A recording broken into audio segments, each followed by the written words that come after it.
Welcome to episode 245 of the Selling Your Screenplay podcast. I'm Ashley Scott Myers, screenwriter and blogger over at sellingyourscreenplay.com. Today I'm interviewing screenwriter Erik Bork. He was a writer and creator of the HBO show Band of Brothers. I had him on in episode number 82, so check that episode out if you want to get a feel for his background and how he broke into the industry. He just wrote a book on screenwriting, so in today's interview we're really going to dig into some of the concepts that he proposes in this new book. A lot of really screenwriting fundamentals are things that we're going to cover. So stay tuned for that interview. If you find this episode valuable, please help me out by giving me a review in iTunes or leaving a comment on YouTube or retweeting the podcast on Twitter or liking or sharing it on Facebook. These social media shares really do help spread word about the podcast, so they're very much appreciated. Any websites or links that I mention in the podcast can be found on my blog in the show notes. I also publish a transcript with every episode in case you'd rather read the show or look at something later on. You can find all the podcast show notes at www.sellingyourscreenplay.com/podcast, and then just look for episode number 245. If you want my free guide, How to Sell a Screenplay in 5 Weeks, you can pick that up by going to sellingyourscreenplay.com/guide. It's completely free. You just put in your email address and I'll send you a new lesson once per week for 5 weeks along with a bunch of bonus lessons. I'll teach the whole process of how to sell your screenplay in that guide. I'll teach you how to write a professional logline and query letter and how to find agents, managers, and producers who are looking for material. Really is everything you need to know to sell your screenplay. Just go to sellingyourscreenplay.com/guide. Quick few words about what I'm working on. Once again, on the pinch, my crime thriller feature film, which I'm just finishing up. I'm still waiting to hear back from the aggregator about when my release date will be. Hopefully that will be fairly soon. I need to email them this week and just make sure things are still moving along. But once I have that release date, I'll really start to ramp up the marketing and start to make some announcements. So I'm just kind of in a holding pattern on that. And as mentioned last week, the big thing I'm trying to do is put together this mystery thriller project, which I'm hoping to direct early next year. So I'm working with another producer on that project who actually is someone I met through Selling Your Screenplay. So we're getting all the logistical stuff worked out. We're getting our LLC set up. We're getting the investor agreement figured out, and that's going to be, very important. Just all this sort of just logistical back end stuff lays the foundation for getting this movie produced. So I've also got to get the script ready to shoot, and so that's been my big in terms of the writing front. That's what I've been concentrating on writing. For me anyways, this is the fun part of the process. I have the bones of the story in place. I mean, the basic structure, the basic story, the basic characters, those are all in place, and now it's just a matter of filling in some minor logic holes that might exist. It's a mystery thriller, so all the logic has to make sense. So there's definitely some little things there to tweak, but then it's just a matter of just going through each scene and just trying to figure out, hey, how can we make this scene better? How can we make this scene a little more thrilling, a little more edge of your seat, chills and thrills. And as I said, to me, this is the fun part, really going through and tweaking the script. It's not like there's days where you feel like you didn't accomplish much because you're kind of just, reworking what you have. And some days you don't come up with any great ideas and you don't make a lot of changes to the script. So it can get a little demoralizing just in terms you don't feel like you're moving forward quickly, as opposed to when you're actually writing new pages. You can kind of start with, let's say 25 pages and then you finish and you have 30 pages. You really feel like you've accomplished a lot. So there's that little issue to deal with. As I said, just sometimes it gets demoralizing because you don't feel like you're moving fast enough. But for the most part, I find this part of the process really fun. It's kind of the icing on the cake. You go through, you tweak the dialogue, maybe you change a character here, change a character there, rewrite a scene here, rewrite a scene there. But as I said, it's really hopefully elevating the script, really taking the script to the next level. Anyway, so that's what I'm working on. Now let's get into the main segment. Today I am interviewing writer Erik Bork. Here is the interview. Welcome, Erik, to the Selling Your Screenplay podcast. I really appreciate you coming back on the show today. Oh, my pleasure to be here. Thanks for having me, Ashley. So I'm going to refer people back to episode number 82 of the podcast. That was the first interview that I did with you. And we go into a lot of sort of your origin story, how you got into the industry, where you're from, and all of that. So if people are curious to that, I will link to that in the show notes, but they can check that out. And again, that's episode number 82. So let's talk about your new book. Maybe to start, you can just tell us what it's called and what it's all about, kind of a log line for the book. Yeah, for sure. The book is called The Idea. The Seven Elements of a Viable Story for Screen, Stage, or Fiction. And it's based on my years as first a professional screenwriter and then also as someone who's teaching screenwriting and mentoring and coaching screenwriters on a one-on-one basis, which I've been doing for the past like 10 years, reading a lot of scripts and kind of coming to the conclusion that the biggest missing piece for screenwriters in terms of their moving forward or for any given script moving forward is that the process of choosing the idea is so important and is so kind of quickly bypassed sometimes by writers, including myself, and by books about writing. That there's always that chapter about what a good idea looks like, and then you jump into how to structure a script and how to write a script and how to navigate the business and all that kind of stuff, which is all important information. But to me, when I give notes on a script, 90% of the notes I have, the most important, significant notes I have, always are notes I would have had on the log line or the kind of one-page synopsis or like 1-minute pitch if I'd heard that at the beginning. And so nowadays in the coaching and consulting I do, a lot of what it is I'm working with people as they have an idea and they're going to build the idea into a script as opposed to just getting a finished script and giving my feedback on it. So in noticing this phenomenon and realizing the importance of what makes a viable idea, but people not necessarily knowing that or giving it the amount of time or attention necessary, I've started to codify what I felt were like the key elements that every great idea has, whether it's film, television, or other media, across genres. And so this book became my sort of fun way and informative way to present, here's what those things are.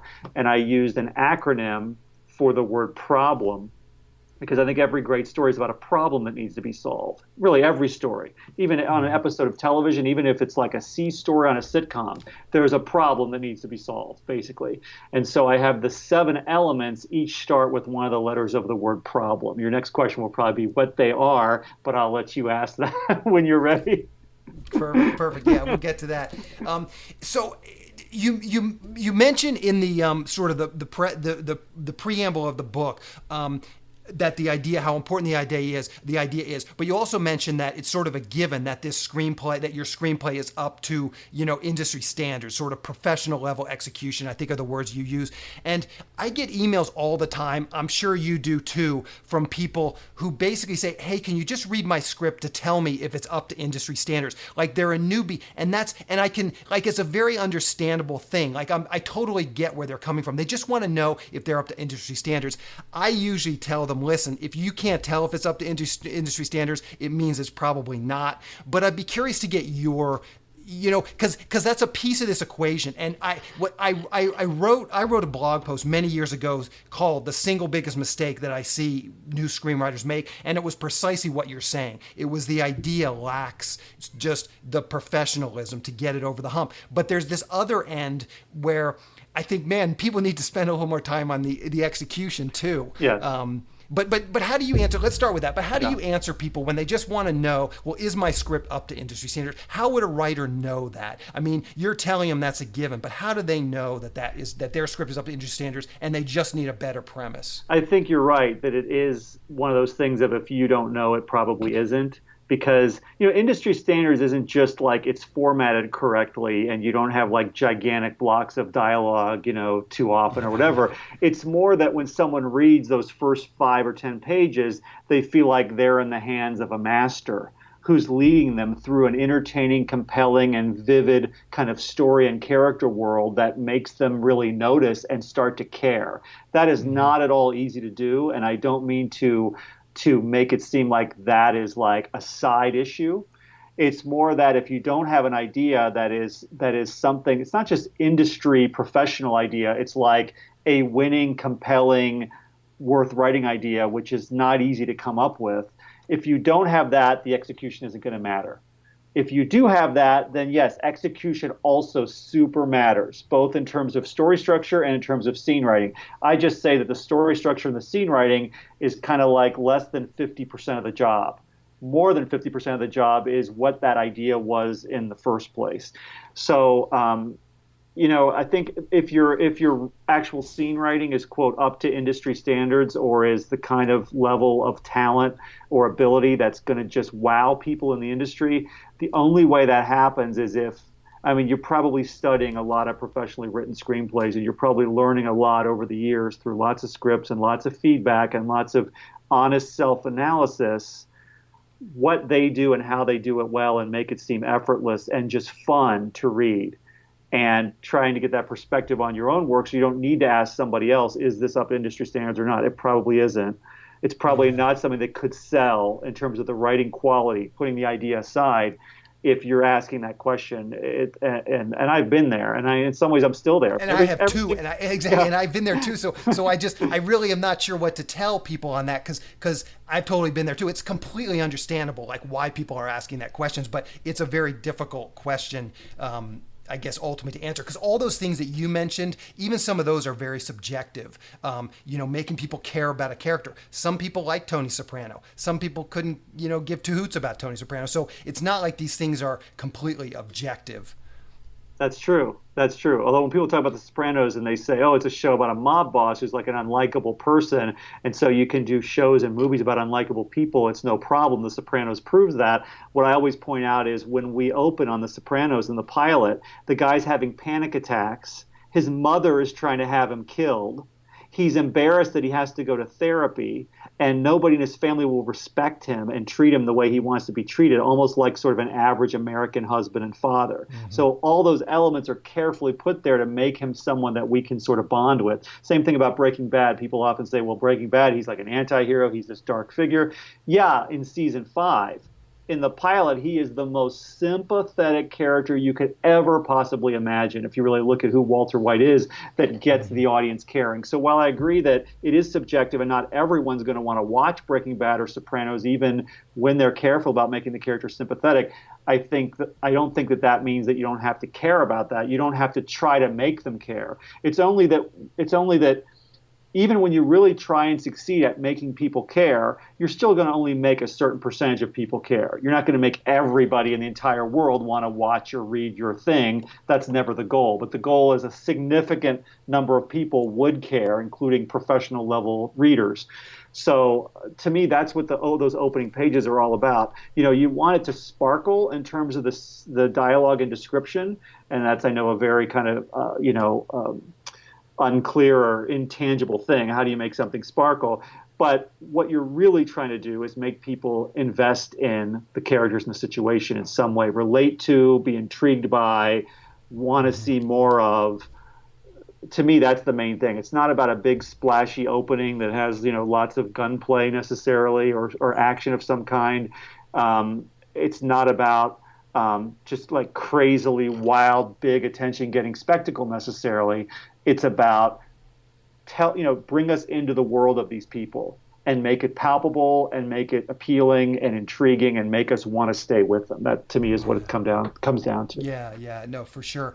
So the flip side of this, and I'm going to be curious to see, as this book gets out there, if you don't start to get more and more of these emails. As I said, I wrote this post years ago. The biggest problem that I see is people not spending the time on their initial concept. And I get a lot of emails from people that say, I'm an idea guy. I just want to sell my ideas to Hollywood. I don't want to be a screenwriter. And then I find myself in sort of the opposite position of having to tell them, well, that's not really going to work. On the one hand, I'm telling them the idea is what's so important. But on the other hand, I'm telling them, you're probably not going to be able to just be the idea man and sell the ideas. And I wonder if you can speak to that a little bit, because I think these two things that we're talking about are in sync. Like, I don't think there's anything butting heads there. I don't think you're going to be able to be the idea guy that just sells raw ideas. But by the same token, that idea is still super, super important.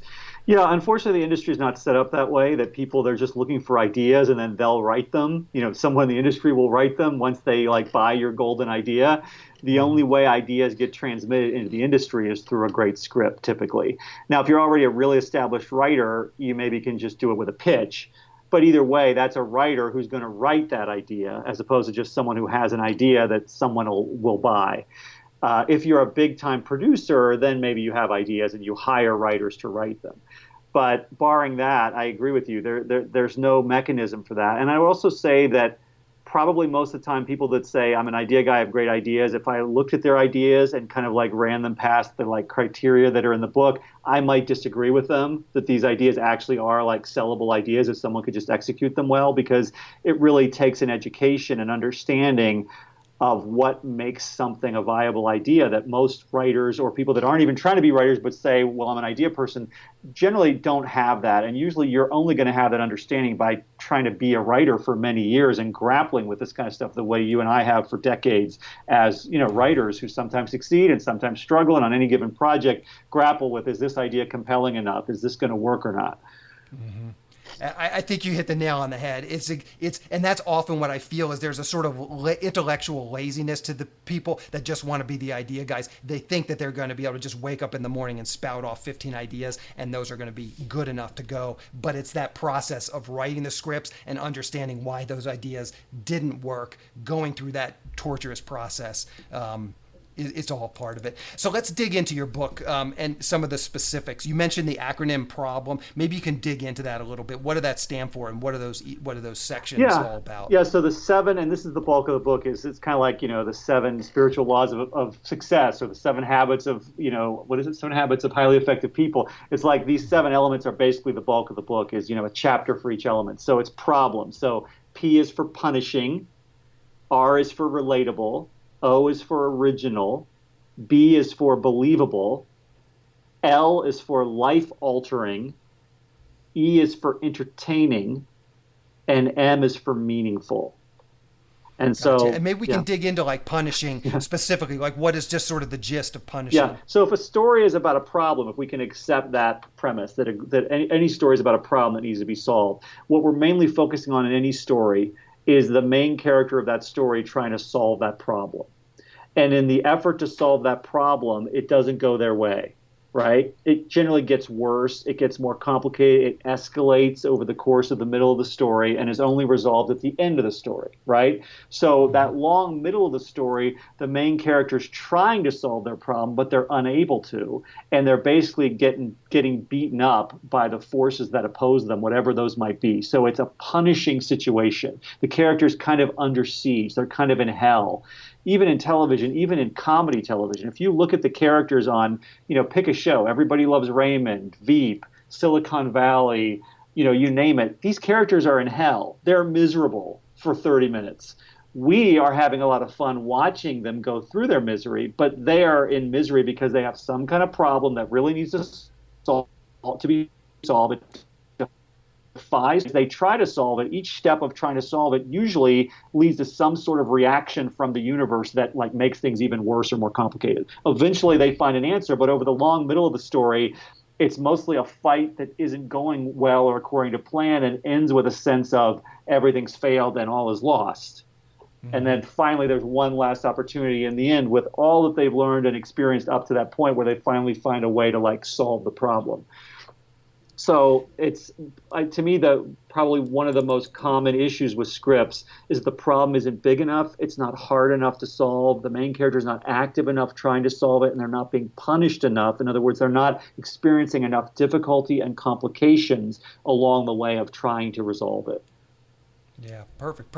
What's relatable? Well, relatable means the audience cares. The audience connects with the character, identifies with what they're trying to do and what they're going through. It's not just punishing to them, but who cares? It's punishing, and we do care because we feel some sense of connection. We feel like it's almost happening to us. We feel like it's become our problem, like we're standing in the shoes of the main character because the writer has somehow gotten us to form that connection. A lot of it has to do with point of view. Choosing a main character and sticking with them and telling this story through their eyes and through their perspective, not jumping around to other characters, unless you're jumping around to other characters who have their own story that does this same thing. You know, some movies and practically all TV episodes have multiple stories going on at once, interwoven, each of which has a different main character. But most movies only have one main character, and you pretty much want to be with them in every scene. That helps make the audience feel like they're that character because we're just kind of like riding on their back. It's like a video game or something. We're moving through the world with them, and we can't help but start to feel like it's us going through all this. Yeah, yeah. So let's talk about original. What does it mean to be original? Well, original is kind of an obvious one in the sense that you don't want to do things that have been done before. But one of the things I say in that chapter is that sometimes originality can be a trap, that writers try so hard to be original that they come up with things that maybe aren't believable or aren't understandable or aren't punishing or aren't these other things because their only goal was to do something no one's ever seen before. But there might be a reason no one's ever seen it before because it kind of doesn't work. Like the elements that you're putting into your very original concept have sort of problems to them, right? So the caveat is originality. You can't go for originality at the expense of everything else. Originality is not the holy grail. And you can only be so original because pretty much every story has been done in some form and you're just doing a fresh variation on a familiar type of story most of the time, and that's okay. However, having an original voice, which means what you're writing is so specific to you and feels so vivid and well observed and so real, which gets into the believable aspect, can make your writing just jump off the page and feel like, wow, this person has a fresh voice, which of course is what the industry is looking for, fresh voice. Somebody who's you read their script and it's almost like, wow, no one else could have written it but that person, because their approach to it, their way of executing these other elements of punishing, relatable, etc., was very original to them. But the idea itself, while not exactly the same as anything that's come before, it has to have some fresh twist that's marketable, that's kind of hooky. It's probably going to feel similar to some things that have come before, but just with a new element that kind of puts it over the top. Perfect. And how about believable? Well, There's certainly some good films that probably are not that believable. well, believable to me is a very common issue that writers can be unaware that that situations happening in their stories aren't necessarily just going to be so believable to audiences, and they don't realize it, because I think we tend to assume that you can have anything happen in a story, because we've all seen like really fantastical premises. We've also seen characters like in comedies behaving in very exaggerated manner, right, for laughs. So we tend to think, oh, you can sort of like anything goes. But actually, anything doesn't go. You really have to present a situation, in my view, that the audience, you have to earn their buy-in to what your concept is. So if it's a fantastical concept in some way, you have to kind of show them the rules of what the fantasy is very early on, make it very clear. And then once they've accepted, okay, this is a movie where there's like vampire teenagers that you can fall in love with or whatever. Once they accept that, the whole rest of it has to be very believable human beings acting and reacting and saying and doing the things that we would probably most of us do if we were that person in that situation. So being very like well observed to human nature and psychology and why people do what they do is super important, I think. So you can cross that line and not know you've crossed it, and the audience goes, oh, I'm just not buying this anymore. I'm not believing he would do or say that, and so now I hate the writer. Kind of like now I don't want to watch it anymore. And that really can be a problem with comedy too, because you have to exaggerate things to be funny. But if you exaggerate them too much or in the wrong way, people don't buy that it would really happen. So the comedy somehow has to spring from absolutely believable and real kind of human reactions to things. But the humans that are reacting can be exaggerated in certain ways, but still feel like those are real people that we can relate to. And if we were them, I can see us doing and saying what they're doing and saying. Yeah. How about life altering? Maybe let's talk about that one a little bit. Yeah, life altering just refers mainly to stakes. That the stakes of the story have to be super high, that if the main character doesn't resolve whatever it is they're trying to resolve, it feels like that would be unthinkable, that life would be sort of unlivable or miserable or terrible or much worse than it is if they don't resolve it, and often much better if they do. Although I think the negative stakes tend to be more important than positive stakes. In other words, it's more compelling to watch someone try to not be killed by a monster than it is to watch someone try to win $1 million or something, right? It's usually negative stakes are, I think, more powerful, but a combination of both is good. But this, as you probably would agree, is a very common thing in scripts, that people just go like, why should I care? Because I don't really see why it matters if this person achieves what they're trying to achieve or not. I'm not connected to it because it's not big enough. It's not a powerfully life-changing enough situation they're in. And that's, definitely true in movies. It's true in dramatic television. You might say, well, in comedies, are like in a sitcom, are they really, how big are the stakes really in a sitcom? And I would say, the stakes have to be super big, commensurate with whatever the genre is. So the stakes in a comedy are not going to be life and death stakes, but they're going to be stakes of like the character feeling like I have to get this person to accept me, or I have to win this argument with my spouse, or I have to be proven right. It means a lot to them and their ego and their sense of themselves right now. So it feels very high stakes to them, and they treat it as if it's really high stakes, which is part of why it's funny to us. So if whatever the problem at the heart of the story doesn't feel like it really, really super matters to the main character and possibly the world at large, to the point where we also go, wow, they've got to resolve this. This really matters. Then the audience tends to not be as engaged with the material, I think. Yeah, for sure. How about entertaining? Maybe we could dig into that one. So entertaining, just briefly, is that, this is the entertainment business, and what we're ultimately paid for as writers is to entertain. And it's important to understand what kind of like pleasurable emotional experience am I trying to give my audience, which is kind of a way of saying, what genre am I trying to do? Am I trying to do horror that's really scary, or action that's really like, thrilling, or comedy that's really funny, etc.? A love story that's really got those romantic elements that make an audience feel the love and be part of that, that desire to experience that love and have these two characters. It's like you have to sort of know what you're trying to provide the audience, and to some extent be all about providing it. I think a lot of writers early on, and certainly I've done this, write scripts that are kind of dramas, that are kind of slice of life, that aren't really larger than life. They aren't really funny, and they can sort of fall flat and be hard to sell or hard to get a big audience to want to watch, because they're not sort of like sweeping the audience away into some escapist emotional experience. You go to a horror movie because you want to feel a certain kind of emotion. You go to a comedy because you want to feel a certain kind of emotion. So if you don't get that, it can be problematic. So with drama, as I talk about this in the chapter, there are specific things that writers tend to add to straight drama to elevate it and make it, quote, entertaining. There's like different ways to do it.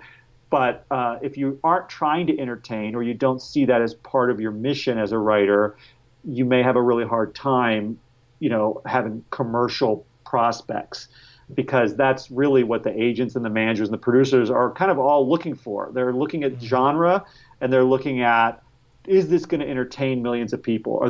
Is it like candy for the audience? Are they going to so enjoy this? Are they going to want to binge watch this? Are they going to want to keep coming back to this because they fall in love with the characters and situations, and it feels so good to watch it? We sometimes forget that we're watching things as viewers because it feels so good to watch them. So when we write something, we're trying to create that feeling good for the audience. There's so many other things we have to do well as a writer that we can easily put that aside, but if we're not doing that, it makes it very hard to succeed. Yeah, for sure. How about meaningful, the last one? So the last one is just meaningful, has to do with theme, has to do like, what's the story really about? What do people take home with them? How does it impact and affect their own personal lives or sense of life and people and the world? Does it stick to your ribs in some way? And I say that this one in some ways is more optional, because there are movies that do the other 6 things in a big way, like let's say Transformers or something. May not be so meaningful, but it can be a huge success if it's so entertaining and so punishing and so, these other things. So, but I would say that for writers starting out and you're trying to establish, look, I can write something powerful and meaningful that you remember, that has an original voice to it, you probably do want it to be really about something beneath its surface plot, which people usually talk about as theme, and sometimes that's embedded in like the character arc and that kind of stuff. That feels like we're exploring something about the human condition. Even while we're being entertaining and all those other things, there's something being kind of argued or explored here that is meaningful, that makes us feel like, yeah, this is of value. This isn't just an amusement park ride and we forget about it instantly, although some movies are that, but for the most part, we're looking to give our work meaning. Now, this is another tricky one in that some people start with theme, and they start with what they're trying to say and the message they're trying to deliver and what it's really about, and that can really make it hard to do the other things well if you let the theme drive the ship. I think theme tends to emerge later in the process after you already kind of have the story figured out. Maybe there's inklings of a theme early on, but I try to not get too locked into here's what it's about and here's what I'm trying to say. It's more like you let it emerge over time, and then you sort of adjust and massage it so that the theme gets explored in a way that feels believable, that feels that feels real, but is also, compelling on that kind of underneath the surface plot level. Yeah. And, as you say that, I wonder if there's any of those, the Faulkners and the Hemingways of the world. Like, I wonder how they approach it. Like, did they go in not worrying about theme, and then when they finish their first draft, they start tweaking it? Or are those, the literary heavyweights? I mean, did Shakespeare go into Romeo and Juliet with some ideas for themes, or did he write the play and then the themes emerged? It's a good question. I mean, you certainly can. I think you can have theme first, and if you're a master, you know how to embed theme while writing a great story. But for a lot of writers starting out and trying to break in, theme can tend to get in the way and make you think, I don't care about the other elements of story, or I don't necessarily embrace them as much, because all I care about is this is about the cost of such and such, or about the best way to do such and such. And it's like you're trying to give the audience medicine. Like you're trying to give them you're trying to see that saying of, if you want to send a message, use Western Union. Was that the message? Like some movie mogul said, it's like, if you're too much about the message, it can be problematic. Yeah. So I wonder if we could run a couple of movies or TV shows just through this paradigm real quick and kind of talk about it. One that you mentioned, and I'll kick it off with this. One that you mentioned in the book, 40-Year-Old Virgin. Well, I'll take it back. Something like Get Out. As you were going through these, I was just thinking about, well, what's a film that easily fits into this? Like the movie Get Out that came out a couple of years ago. Like, it's very easy to just look at these 7 things and see that it pretty much hits all these notes. But a movie that you mentioned, like as an example, 40-Year-Old Virgin, like, I would say the last 6 of these, I can definitely see how it's very easy to see how it hits it. But like for punishing, like the problem in 40-Year-Old Virgin seems very, like it doesn't seem like a huge problem. Like if I knew a 40-year-old guy who wanted to get laid, I don't think I'd need 2 hours, and it would be a fairly easy problem to solve. Let's put it to you like that. Well, I'm glad you used that example, because it's one of my favorite movies of the last, 20 years. I think that character is in hell. He's in absolute hell. He's under siege by this situation. If you kind of study it from his point of view, right? So they find out he's a virgin during this poker game, and the next day it's the most mortifying, terrible thing that could ever have happened to him, that everyone knows he's a virgin, right? So that's very punishing, right? Then they decide, we're going to take you under our wing and we're going to help you learn how to get laid. And so the experience he has doing that are totally terrible and punishing. At least some of them, like when he goes with Leslie Mann and she's driving and she's drunk, like it's a complete nightmare. Or he goes to the speed dating and everything he says and does doesn't work out well, and everything's just, it's all too much for him. Then he meets this nice woman who he wants to get with, but the friends are saying, no, you can't do that yet because you're not going to be good at sex. So you have to chase down the drunk hose first or whatever, right? So then she's trying to have sex, is like, why do you not want to have sex? And that's very difficult for him because he does, but he's super afraid of what's going to happen if he does. A lot of the stuff that guys put him through, like the waxing, is very punishing. I know you can say, well, that's just a trivial sort of like a one-off scene, but I think, when he goes to see the transvestite prostitute, and it's humiliating and terrible, this guy is really suffering throughout the movie. And then building up to the climax the crisis, which is he has the big fight with his girlfriend because, why aren't you trying to have sex with me? What's the problem? And they get mad at each other. And then he is about to have sex with Elizabeth Banks, but that's terrible too because he's totally freaked out by how sexual she is, and he's feeling terrible because he really loves Trish. He doesn't want to be with this girl, but he's blown it with Trish. So I think if you really watch it from an emotional perspective, the guy's in a terrible emotional state pretty much throughout the movie. He has certain moments of, oh, this went well, like when he talks to Elizabeth Banks in the bookstore. That went well. There's certain bright spots. But for the most part, this whole situation of I have to lose my virginity, I have to figure out a way to be with a woman, I don't know what I'm doing, everything is scary and terrible, everything is going wrong, and even with the woman that I like, it's all going to blow up when she finds out my terrible secret. That's what it feels like to be Andy. Right? Only at the very end, when she finds out and says, that's okay, it's a good thing, is the problem finally resolved and he's no longer in hell. Yeah. And I wonder if there's a TV show that we could kind of just run through some of these beats for examples. Are there any TV shows that you think would be good to use? Every single one. Okay. Like The Sopranos. We talked about The Sopranos. I think the TV is interesting. I haven't done a lot of TV writing, and so I always get people asking me about like log lines for television, and I'm always like, well, is it a pilot log line or is it a a series log line? And it always gets a little bit more complicated. And certainly the pilot, like, well, I guess the pilot, is that your premise, that the pilot definitely should hit all these 7 things, even if by season 5 maybe you're not hitting all of them quite so much? I think the pilot and the series both hit all 7 things. And, Okay. yeah, I think a log line for a series should be first and foremost a log line for the series, because you're selling a series, not a pilot. The pilot's just a selling tool.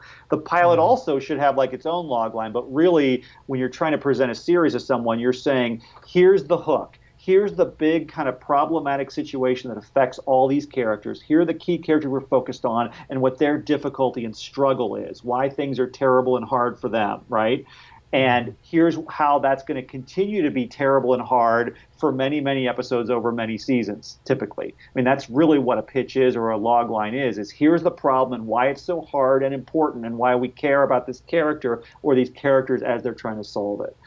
So it's something that's easier to see in drama series, especially ones with life or death stakes, like Stranger Things. We could talk about and how. Yeah, I mean, let's talk about the meaningful part of Stranger Days.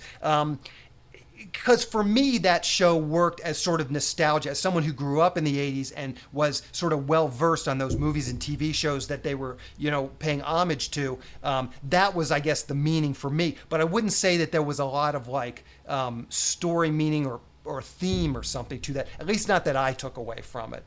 I think there is. I think it's something I haven't fully thought through, so I'd have to speak off the cuff. Theme is sometimes there's a lot of themes. There's not always just one big theme. Like, here's the moral of this story. It's not necessarily that. It's that there's things going on that we can all relate to on some level that might seem like smaller elements. But for instance, it explores the theme of Eleven's situation. And let's just talk about the first season, because once this show's a hit and it goes into other seasons, it sometimes changes and evolves in some ways. But Eleven as this outsider that is, it explores what it's like to be an outsider, to be misunderstood, to be special, to be different, to be kind of abused and not have a home and not know who your kind of family is. I mean, it's certainly, it has a lot of stuff about the adults being stupid, like Nancy's parents, and how the kids can't trust the adults because it's a world kind of some of the movies it's inspired by, the Spielberg 80s movies and stuff, where E.T. or whatever, where, the kids still have some sort of level of values and wisdom that they're able to see what's right and wrong, whereas parents are blinded by that stuff because you're blinded to those things.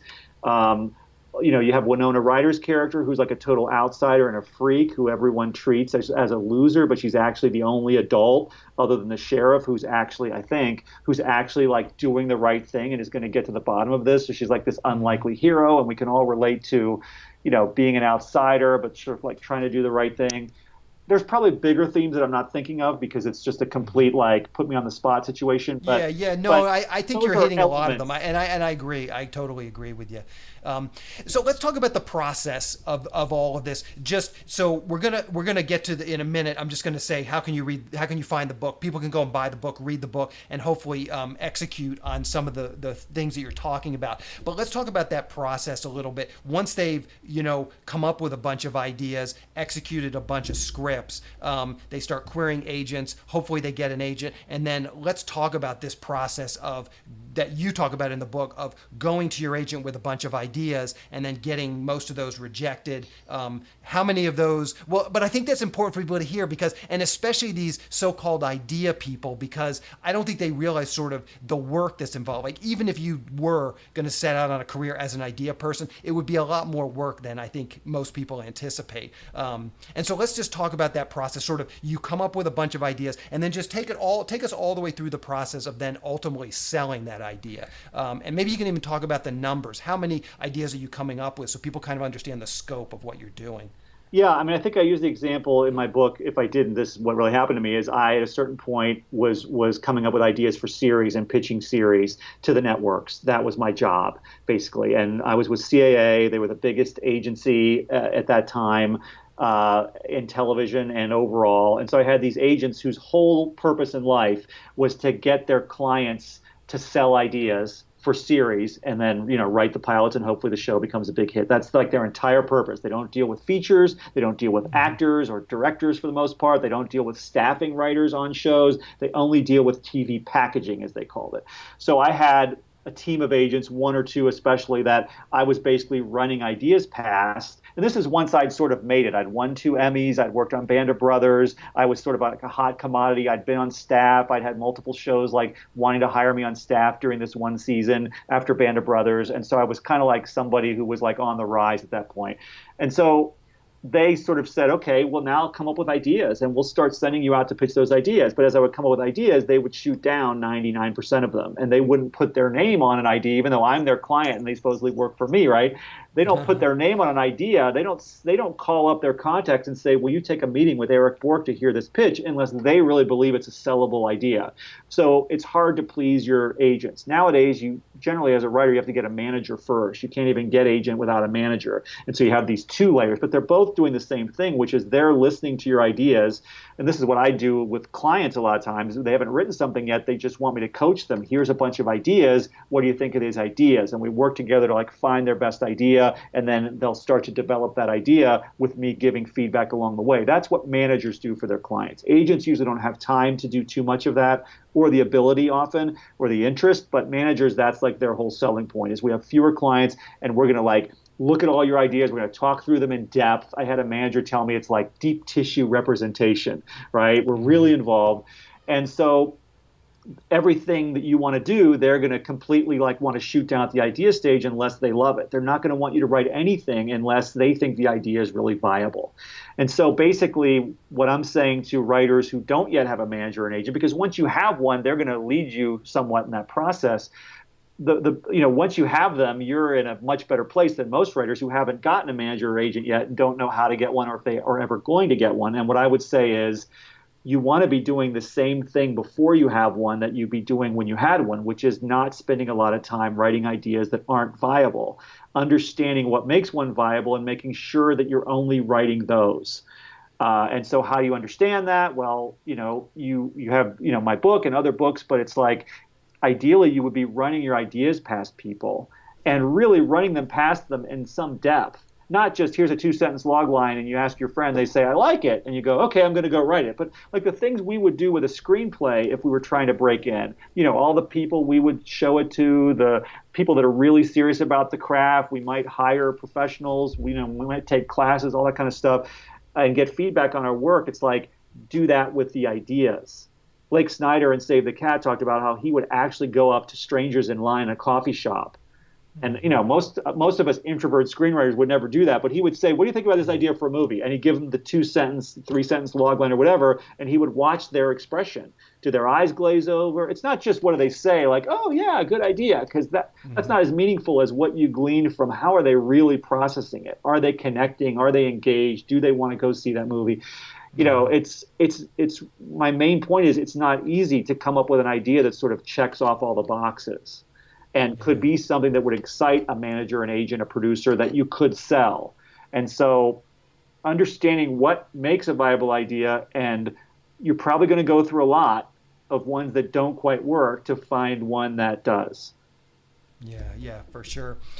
So I've been wrapping up the interviews just by asking the guests to talk about some of the cool things that they've been watching. TV, we're in this golden age of TV, so maybe there's something on Netflix or Hulu that you've seen recently, a movie, anything you've watched recently, just maybe a recommendation for our listeners. Well, I mean, they're not going to be cutting edge recommendations that people haven't already seen probably, but the shows that I've been really enjoying on Netflix, Glow and Santa Clarita Diet, I think both of them had really strong second seasons. I mean, a lot of times I will find the first season of a show I like and the second season I'm disappointed by. I certainly felt that way with Stranger Things. I think it's a common thing. It's like hard to maintain that level of quality, even for a full season, but especially if a lot gets kind of resolved in a season and then you're going on to the next one, it's not easy to do well, right? But my wife and I actually stood up and clapped at the end of the Santa Clarita Diet second season finale. It was just so inventive, and to me, they built on the first season really well. I thought Glow also had a very strong second season, which I just finished watching. I'm trying to think what else. Those are the two that come to mind right away. Yeah, those. I'm sorry, so what was that? Those are the two that come to mind right away. Yeah, yeah, those are good recommendations. Me and my wife started watching Santa Clarita Diet, and we'll have to get back to it based on your recommendation. So how can people buy the new book? Do you know when it's going to be published, and where's a good place for them to go and get it? It will be out in sometime around mid to late September. It will be on Amazon and probably every other place you can buy books. But obviously Amazon's the place most people go to nowadays. There'll be a paperback version and a Kindle version. So that's probably the quickest way is to just Google my name, Erik Bork, or the idea, or under screenwriting on Amazon. Okay, perfect. And just one final question is kind of an aside. The title is The Idea, and it's this long thing about writing the idea for screen and stage and fiction and storytelling and stuff. And several times in the book, you kind of seem to you were very clear that, hey, I'm a screenwriter. I don't necessarily know that much about fiction. And I'm curious, was there some marketing intent there that your editor or publisher told you, listen, make it a little broader than just screenwriting and you might pick up market intent? And I'm just curious, because this kind of goes to sort of what you're talking about, is that, there is some thinking about just the idea for the book, the idea. And I'm wondering if that was part of it. Well, I mean, I have worked with some novelists and some playwrights, but mostly screenwriters as a consultant, and certainly in my own work as a writer. So I wrote it primarily using screenwriting examples, film and TV, and thinking about it as a screenwriter. But I firmly believe, because this book is not about scene writing. It's not about the things that are unique to screenwriting that make it different from playwriting or commercial fiction. It's about the things that all story media share, I believe, which is the essentials of what makes a compelling, viable idea for a story, and what makes great characters, and what makes something entertaining. So I'm sure like serious literary novelists might take issue with it, kind of thing. But for commercial fiction, I just think as a viewer, I don't see anything in the world of commercial fiction or, mainstream theater that contradicts any of this and doesn't have the exact same basic things at its core. So to me, I just I don't talk a lot about those media in the book, but it was my own idea. I just thought, if people are writing fiction or writing theater and there aren't as many books necessarily for those people as there are for screenwriters, and they're looking for things that are helping them with their ideas and their writing, I think it's viable for those media as well. They may disagree, but I think it is. Perfect. So how can people keep up with what you're doing? Twitter, Facebook, a blog, anything you're comfortable sharing? I'll round up. I have all of those. Notes, but you can mention that. Yeah, I have all of those. My blog is called Flying Wrestler. So the website URL is flyingwrestler.com. And so I blog on there with all kinds of free tips and stuff about screenwriting. I also offer consulting and coaching services that you can read about on there. I also have a Facebook, I think it's Writing Consultant Erik Bork. My Twitter is Flying Wrestler. Instagram I'm working on, but I'm on LinkedIn, I'm on Google+, all those places. I don't have a lot of YouTube stuff, but I recently did an interview with Film Courage. I'm going to be on their YouTube channel shortly. Perfect. So, Erik, I appreciate this again, taking some time out of your busy day to come and talk with me. Again, I think this is excellent information, especially the TV stuff, which I know nothing about, and I know there's a lot of people out there that have a lot of questions about television. So, thank you very much. Thank you, Ashley. Really a pleasure to be here. Bye, everyone. We'll talk to you later. Okay, bye. Bye. I just want to talk quickly about SYS Select. It's a service for screenwriters to help them sell their screenplays and get writing assignments. The first part of the service is the SYS Select Screenplay database. Screenwriters upload their screenplays along with a logline, synopsis, and other pertinent information like budget and genre, and then producers search for and hopefully find screenplays that they want to produce. Dozens of producers are in the system looking for screenplays right now. I launched this service at the beginning of this year, and we've already started to see some success stories. You can check out SYS podcast episode 222 with Steve Deering. He was the first official success story to come out of the SYS Select database. You can learn more about all of this by going to sellingyourscreenplayselect.com. When you join SYS Select, you get access to the screenplay database that I just mentioned, along with all the other services that we're providing to SYS Select members. Those services include the monthly newsletter that goes out to our list of 400 producers who are actively seeking writers and screenplays. Each SYS Select member can pitch one screenplay in this monthly newsletter.